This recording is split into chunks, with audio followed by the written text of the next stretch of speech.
I was always searching for something a little bit, and I had some real strong believers in my business. They'd come in and talk to me and everything, and I was always kind of searching for more.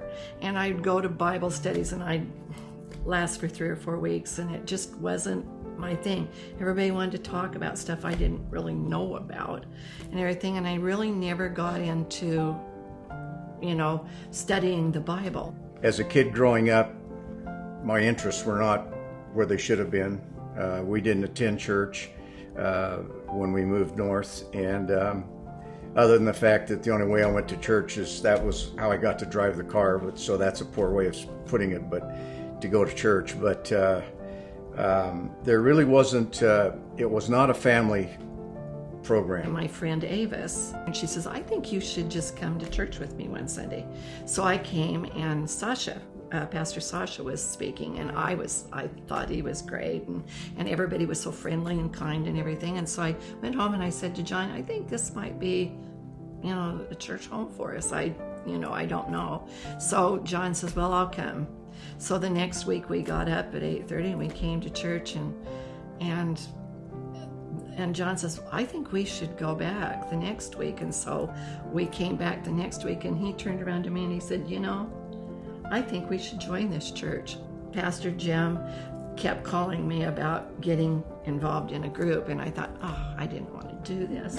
I thought, and finally, I just thought, he's not going to let me alone unless I do this. And so we went to the Rooted group. I didn't have any idea what Rooted was.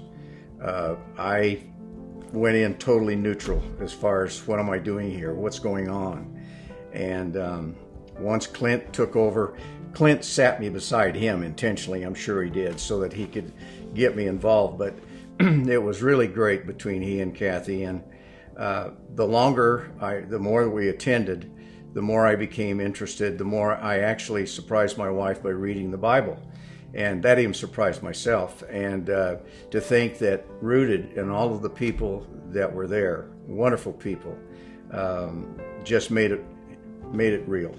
And they became like family to us. They, and each one shared their stories of their lives, so we knew them personally. And this was just not about the Bible. This was about our walk with the Lord, but with our friends in the community. It's like getting hit in the face with a pie. I mean, it's different. I didn't realize what I was missing, I'll put it that way. The more I've learned about, accepting Christ and being part of his world, I want to be there. I just think it's time for John and I to become, walk the walk with the Lord. I've realized because of some of the experiences that I've had that if it hadn't been for God, that I wouldn't be here today. I know that for a fact. I've had some very close calls and been very fortunate that I'm still alive to some degree. But the bottom line is, I've always felt very close to my grandparents. I know they're in heaven, and I know that they're looking down on me and have been.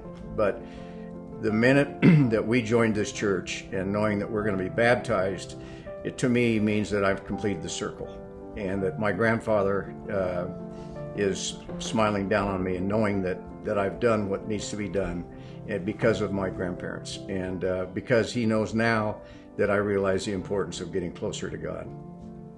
My story has taught me that my relationship with God has always been there, but I've always had people pushing me to go further. It's always been there, pushing me to go forward. I've had so many of my people in my life pushing me. I mean, all kinds of different people pushing me towards this point in my life, but it never took until now.